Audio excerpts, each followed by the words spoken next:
Alright guys, I've actually moved back to my Necromancer in order to show you guys the actual in-game footage. Assuming this actually loads. There it goes. Be advised, this is beta and it's also stress testing. Nothing has been finalized and it may lag. It probably will lag. But I'll do what I can to keep it nice and stable.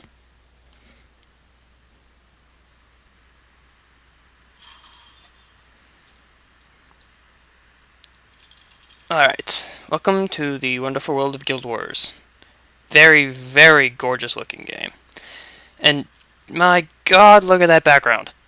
They actually have this really awesome system in effect where everything in the background is actually turned into a painted picture.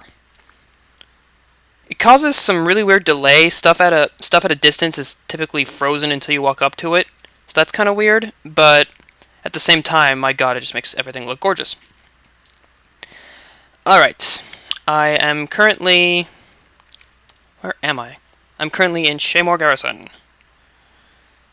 So, let me first off, let me talk about how utility in Guild Wars 2 works. First off, you've got your first 5 skills, which actually vary depending on your weapon. You can see I put a staff on. Then 6 is your healing skill. This is your way of recovering health. And 7 through 9 are utility, and 0 is elite. These you can actually actively change on a fly.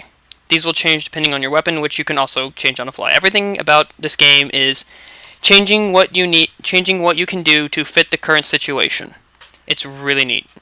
Say I don't want the Bone Fiend, I want the Bone Minions. All I have to do is click. But I actually do want the Bone Fiend. Of course, you got your nice little story here. Traits become unlocked at level 11. Seems legit.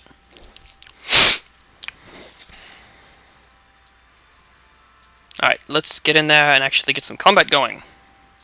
Of course, I'm a Necromancer, so I do get minions. This is probably the one complaint I have about Necromancer. The minions will stack on top of each other.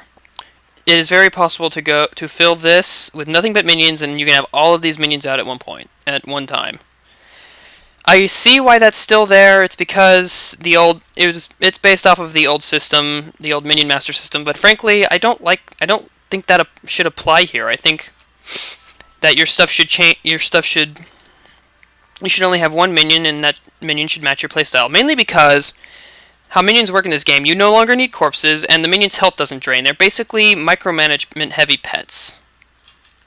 Let's get some combat. Die!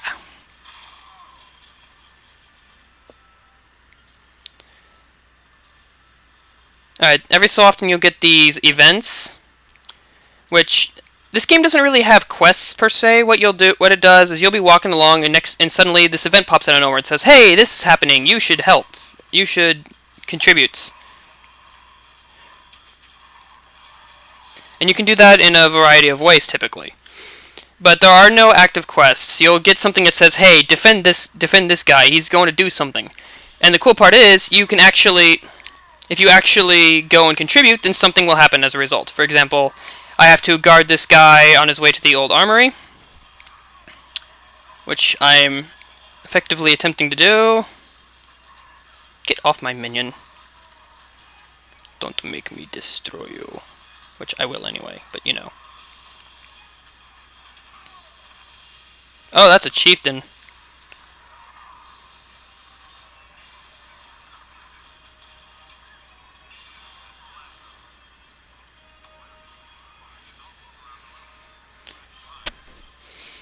Alright, so we successfully defended the guy on his way to the old armory. The result of that is he now has a giant stack of weapons. He has now looted a giant stack of weapons from the armory, as you can see.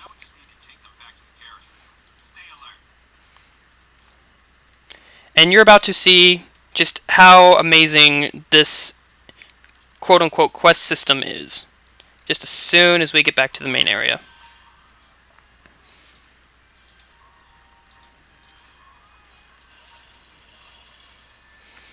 Also, a lot of the areas are very much alive. NPCs are actively fighting, they're actively talking with each other.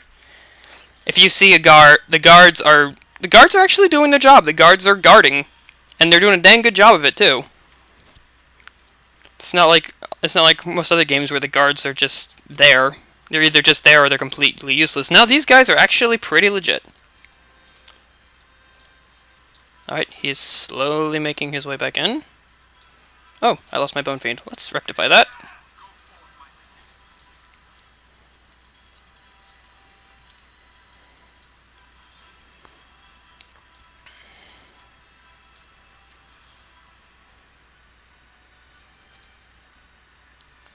And...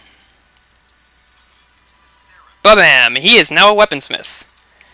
If you successfully complete this event, you temporarily gain someone who will sell you weapons.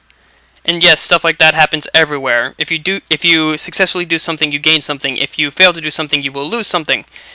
If you fail to defend him, you then have to go to an event that involves clearing out the invading centaurs. If you fail that, the centaurs will besiege the fort, and it all leads up to the potential that this fort will actually be completely uninhabitable.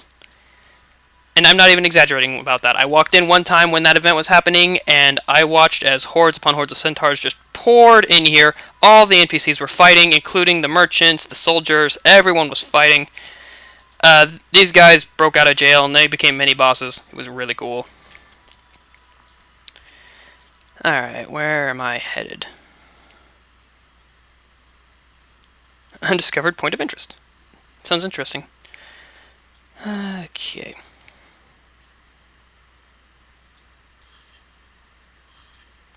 Well, as much as I would very much like to get my hands on another skill point, that place is probably out of my area of expertise. They're trying to make it to where levels are less important, mainly because of how they've done the leveling in this game. But honestly, there are still a couple areas where levels do make a bit of a big deal. What levels does is it gives you more health, so you can take more hits. And honestly, there's just flat up no such thing as a tank in this game. If you don't play smart, you are going to die. You can't sit there and tank everything. You also do have to keep moving actively.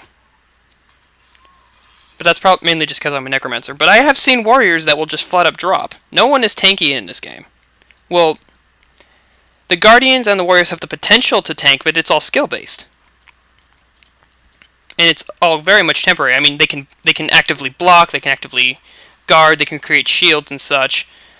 But you can't sit there and, like, say if this was WoW, the first thing a tank would do is just rush into this and just sit there and take hits while everyone else did their job. No one can do that in this game. If you try to do that, you will just get destroyed. And everyone will point and laugh at you and be like, lol, go back to WoW, you noob. JK, JK. Where are these guys going? I don't know, but we're about to find out.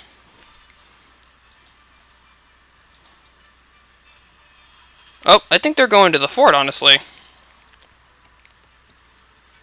Determined to survive and is immune to damage. Clearly these guys are part of some bigger script, and holy crap, these guys are invading. These guys are invading, and I don't want to be here. Alright. Let's make these guys ever regret attacking us! And I'm lagging. But that's to be expected. Biggest issue I have with this game, the particle effects are so ridiculous that lag is imminent. And look at that, see, she's already down. She tried tanking 50 of these guys, she's dead. And I'm soon to be also.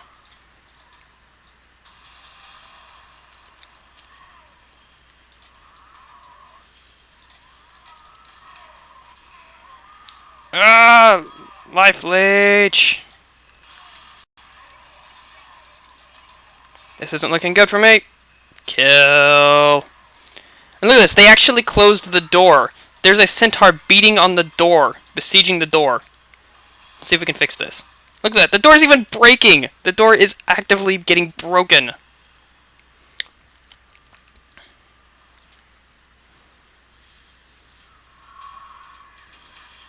Okay, I'm gonna go ahead and switch to my staff now, because my staff is actually mainly marks and AoEs, and that's kind of what we need here. I'm gonna just put these down everywhere and see what chaos ensues. And there will be chaos. I demand it. Holy crap. Look at these guys. They're coming by the horde. They're coming by the droves. So here come more of these scrubs. Better get some more marks down.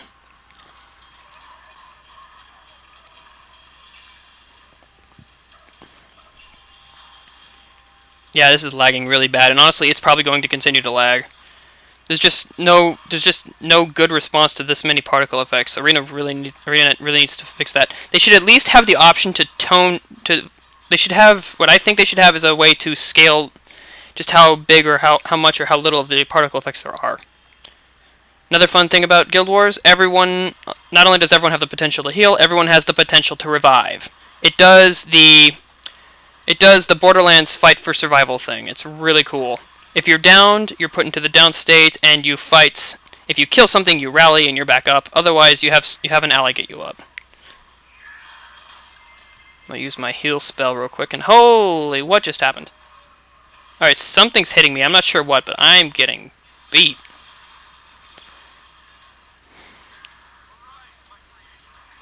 Alright, let's get you up. Oh boy, I believe they've broken through the gate. Quickly, everyone! Quick, everyone, get up! Yep, they broke through the gate, and they are now actively besieging the inhabitants of the fortress. But it's all good, because I believe we just fought them off. See if we can hurry up and get this guy up. Most of the people I've played with so far won't leave you in the dust no matter who you are. They will get you up. It's pretty nice. Contribution level gold. I got stuff. But yeah. We held off the siege. The fortress is safe. Repairs will probably have to be made on the door. And that event's happening again, but I don't have any interest in that, honestly.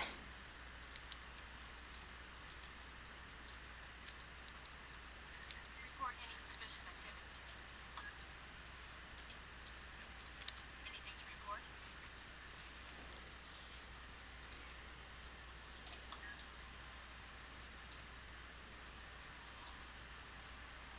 Hello, random passersby.